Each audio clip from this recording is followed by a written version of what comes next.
Hi ಎಲ್ಲರಿಗೂ ನಮಸ್ಕಾರ. Welcome back to ಭಾಗ್ಯರತ್ನ ಅಡುಗೆ ಚಾನಲ್. ನಾನಿವತ್ತು ಪನ್ನೀರ್ ಗ್ರೇವಿ ಮಾಡೋದು ಹೇಗೆ ಅಂತ ಹೇಳ್ಕೊಡ್ತಾ ಇದ್ದೀನಿ. ಅದಕ್ಕೂ ಮುಂಚೆ ನಮ್ಮ ಚಾನಲ್ನ ಯಾರೆಲ್ಲ ಸಬ್ಸ್ಕ್ರೈಬ್ ಮಾಡ್ಕೊಂಡಿಲ್ಲ ದಯವಿಟ್ಟು ಸಬ್ಸ್ಕ್ರೈಬ್ ಮಾಡ್ಕೊಳ್ಳಿ.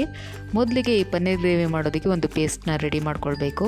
ಅದಕ್ಕೆ ನಾನು 1 ಕಪ್ ತೆಂಗಿನಕಾಯಿ ತುರಿ ಹಾಕ್ಕೊಂಡಿದ್ದೀನಿ ಮಿಕ್ಸಿ ಜಾರಿಗೆ. ಹಾಗೆ 20 ಪೀಸ್ ಗೋಡಂಬಿನ ಹಾಕ್ಕೊಂಡಿದ್ದೀನಿ. ಹಾಗೆ ಅರ್ಧ ಸ್ಪೂನು ಸೋಂಪನ್ನ ಹಾಕ್ಕೊಂಡು ಸ್ವಲ್ಪ ನೀರನ್ನ ಸೇರಿಸ್ಕೊಂಡು ಚೆನ್ನಾಗಿ ನೈಸಾಗಿ ರುಬ್ಕೊಳ್ತಾ ಇದ್ದೀನಿ. ನೋಡಿ, ಈ ಪೇಸ್ಟ್ ಆದಷ್ಟು ನುಣ್ಣಗೆ ರುಬ್ಕೊಳ್ಬೇಕಾಗತ್ತೆ. ನೋಡಿ, ಇಷ್ಟು ನೈಸಾಗೆ ಪೇಸ್ಟ್ ಆದರೆ ಸಾಕಾಗುತ್ತೆ. ಈಗ ಈ ಪೇಸ್ಟ್ ರೆಡಿ ಆದಮೇಲೆ ನೆಕ್ಸ್ಟು ಒಂದು ಬಾಣಲಿ ಇಟ್ಕೊಂಡಿದ್ದೀನಿ ಸ್ಟವ್ ಅಂಟಿಸಿ. ಅದಕ್ಕೆ 2 ರಿಂದ 3 ಟೇಬಲ್ ಸ್ಪೂನು ಎಣ್ಣೆ ಹಾಕ್ಕೊಂಡಿದ್ದೀನಿ. ಎಣ್ಣೆ ಬಿಸಿ ಆದಮೇಲೆ 1/4 ಟೀ ಸ್ಪೂನ್ ಆಗುವಷ್ಟು ಚಿಲ್ಲಿ ಪೌಡರ್ನ ಹಾಕ್ಕೊಳ್ತಾ ಇದ್ದೀನಿ. ಹಾಗೆ ಒಂದು ಸ್ವಲ್ಪ ಟರ್ಮರಿಕ್ ಅಂದರೆ ಅರಿಶಿನ ಪುಡಿ ಹಾಕ್ಕೊಂಡಿದ್ದೀನಿ. ಸ್ವಲ್ಪ ಸಾಲ್ಟ್ ಹಾಕ್ಕೊಳ್ತಾ ಇದ್ದೀನಿ. ಇದನ್ನು ಸ್ವಲ್ಪ ಮಿಕ್ಸ್ ಮಾಡ್ಕೊಳ್ಳೋಣ ಎಣ್ಣೆಯಲ್ಲಿ. ಮೊದಲಿಗೆ ನಾವು ಪನ್ನೀರನ್ನ ಫ್ರೈ ಮಾಡ್ಕೊಳ್ಬೇಕು, ಅದಕ್ಕೋಸ್ಕರ ಇದನ್ನು ಹಾಕ್ಕೊಳ್ತಾ ಇದ್ದೀನಿ. ಇವಾಗ ನಾನು ಇಲ್ಲಿ 800 ಗ್ರಾಮ್ ಆಗುವಷ್ಟು ಪನ್ನೀರನ್ನ ತೊಗೊಂಡಿದ್ದೀನಿ. ಅದನ್ನು ಈ ರೀತಿ ಕಟ್ ಮಾಡ್ಕೊಂಡಿದ್ದೀನಿ. ನಿಮಗೆ ಯಾವ ಸೈಜ್ ಬೇಕೋ ಆ ಸೈಜ್ ನೋಡ್ಕೊಂಡು ಕಟ್ ಮಾಡ್ಕೊಳ್ಬೋದು, ಇನ್ನೂ ಚಿಕ್ಕದಾಗಿ ಕಟ್ ಮಾಡ್ಕೊಳ್ಬೋದು. ಇದನ್ನು ಚೆನ್ನಾಗಿ ಮಿಕ್ಸ್ ಮಾಡ್ಕೊಳ್ತಾ ಇದ್ದೀನಿ. ಹಾಗೆ ಎಣ್ಣೆಲಿ ಫ್ರೈ ಮಾಡ್ಕೊಳ್ಬೇಕಾಗತ್ತೆ.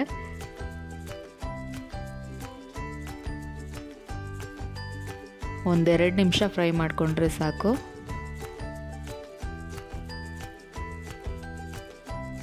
ನೋಡಿ, ಈಗ ಇದು ಚೆನ್ನಾಗಿ ಫ್ರೈ ಆಗಿದೆ. ಇದನ್ನು ನಾನು ಒಂದು ಪ್ಲೇಟಲ್ಲಿ ಸೈಡಲ್ಲಿ ಎತ್ತಿಟ್ಕೊಳ್ತಾ ಇದ್ದೀನಿ.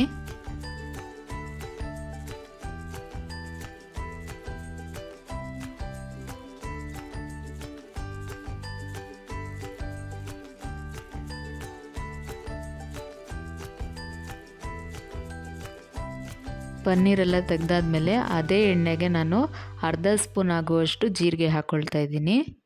ಹಾಗೆ ಸಣ್ಣದಾಗಿ ಕಟ್ ಮಾಡ್ಕೊಂಡಿರೋಂಥ ಒಂದು ಈರುಳ್ಳಿನ ಹಾಕ್ಕೊಳ್ತಾ ಇದ್ದೀನಿ. ಆದಷ್ಟು ಸಣ್ಣದಾಗಿ ಕಟ್ ಮಾಡಿಕೊಂಡ್ರೆ ಚೆನ್ನಾಗಿರುತ್ತೆ. ಇದನ್ನು ಚೆನ್ನಾಗಿ ಫ್ರೈ ಮಾಡ್ಕೊಳ್ಬೇಕು. ಒಂದು 2 ನಿಮಿಷ ಫ್ರೈ ಮಾಡಿಕೊಂಡ್ರೆ ಸಾಕಾಗುತ್ತೆ.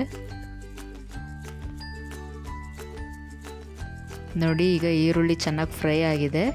ಈಗ 1 ಸ್ಪೂನ್ ಆಗುವಷ್ಟು ಜಿಂಜರ್ ಗಾರ್ಲಿಕ್ ಪೇಸ್ಟ್, ಶುಂಠಿ ಬೆಳ್ಳುಳ್ಳಿ ಪೇಸ್ಟ್ನ ಹಾಕ್ಕೊಳ್ತಾ ಇದ್ದೀನಿ.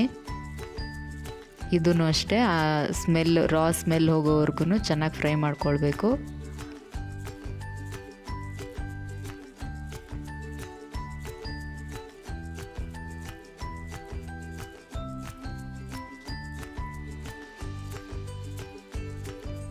ಈಗ ನಾನು 3 ಟೊಮೊಟೊನ ಪೇಸ್ಟ್ ಮಾಡ್ಕೊಂಡಿದ್ದೀನಿ. ಅದನ್ನು ಇಲ್ಲಿ ಹಾಕ್ಕೊಳ್ತಾ ಇದ್ದೀನಿ. ಒಂದು ರೌಂಡ್ ಮಿಕ್ಸ್ ಮಾಡ್ಕೊಳ್ಬೇಕಾಗತ್ತೆ.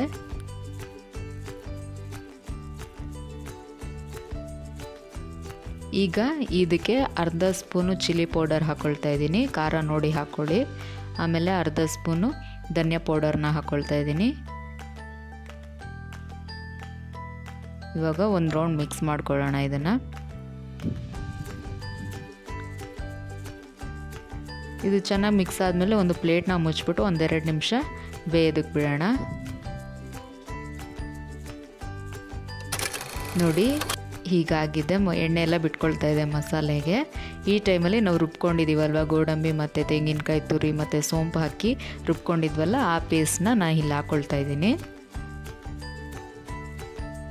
ಈ ಟೈಮಲ್ಲೇ ನೋಡಿಕೊಂಡು ನಿಮಗೆ ಎಷ್ಟು ಹದ ಬೇಕೋ ಅಷ್ಟು ನೋಡಿಕೊಂಡು ನೀರು ಹಾಕ್ಕೊಳ್ಬೇಕಾಗತ್ತೆ. ಥಿಕ್ನೆಸ್ ನೋಡ್ಕೊಂಡು ಹಾಕ್ಕೊಳ್ಳಿ. ಹಾಗೆ ರುಚಿಗೆ ತಕ್ಕಷ್ಟು ಉಪ್ಪನ್ನು ಸೇರಿಸ್ಕೊಳ್ತಾ ಇದ್ದೀನಿ. ಈ ಗೋಡಂಬಿ ಎಲ್ಲ ಹಾಕಿರೋದ್ರಿಂದ ಬೇಗ ಗ್ರೇವಿ ಗಟ್ಟಿ ಆಗುತ್ತೆ. ಸೊ ನೀರನ್ನ ನೋಡಿಕೊಂಡು ಹಾಕ್ಕೊಳ್ಳಿ. ಇವಾಗ ಚೆನ್ನಾಗಿ ಮಿಕ್ಸ್ ಮಾಡ್ಕೊಳ್ತಾ ಇದ್ದೀನಿ. ಮತ್ತು ಈಗ ಒಂದು ತಟ್ಟೆನ ಮುಚ್ಚಿಬಿಟ್ಟು ಇನ್ನೊಂದು 2 ನಿಮಿಷ ಬೇಯೋದಕ್ಕೆ ಬಿಡ್ತಾ ಇದ್ದೀನಿ. ನೋಡಿ, 2 ನಿಮಿಷ ಆದಮೇಲೆ ಈ ಥರ ಕುದೀತಾ ಇದೆ. ಮತ್ತು ಒಂದು ರೌಂಡ್ ಮಿಕ್ಸ್ ಮಾಡಿಕೊಂಡು ಇವಾಗ ನಾವು ಸೈಡಲ್ಲಿ ಎತ್ತಿಟ್ಕೊಂಡಿದ್ವಲ್ಲ ಪನ್ನೀರನ್ನ, ಅದನ್ನು ಇದಕ್ಕೆ ಹಾಕ್ಕೊಳ್ತಾ ಇದ್ದೀನಿ.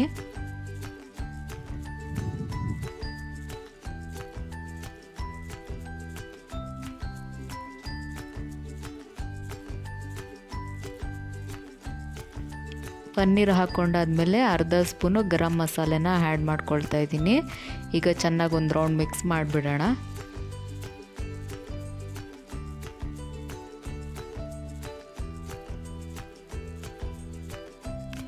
ಈಗ ಒಂದು ರೌಂಡ್ ಮಿಕ್ಸ್ ಆದಮೇಲೆ ಮತ್ತೆ ಪ್ಲೇಟ್ನ ಮುಚ್ಚಿಬಿಟ್ಟು ಇನ್ನೊಂದು 2 ನಿಮಿಷ ಬಿಡ್ತಾಯಿದ್ದೀನಿ. ನೋಡಿ ಗ್ರೇವಿ ಚೆನ್ನಾಗಿ ಕುದಿಯೋಕ್ಕೆ ಸ್ಟಾರ್ಟ್ ಆಗಿದೆ. ಮತ್ತೆ ಒಂದು ರೌಂಡ್ ಮಿಕ್ಸ್ ಮಾಡ್ಕೊಳ್ತಾ ಇದ್ದೀನಿ. ಈ ಗ್ರೇವಿ ಚಪಾತಿ ಜೊತೆಗೆ ತುಂಬಾ ಚೆನ್ನಾಗಿರುತ್ತೆ. ಚಪಾತಿಗಾಗಲಿ ಪೂರಿಗಾಗಲಿ ಎಲ್ಲದಕ್ಕೂ ಚೆನ್ನಾಗಿರುತ್ತೆ. ಈಗ ಲಾಸ್ಟ್ ಕೊತ್ತಂಬರಿ ಸೊಪ್ಪನ್ನ ಉದುರಿಸ್ತಾ ಇದ್ದೀನಿ.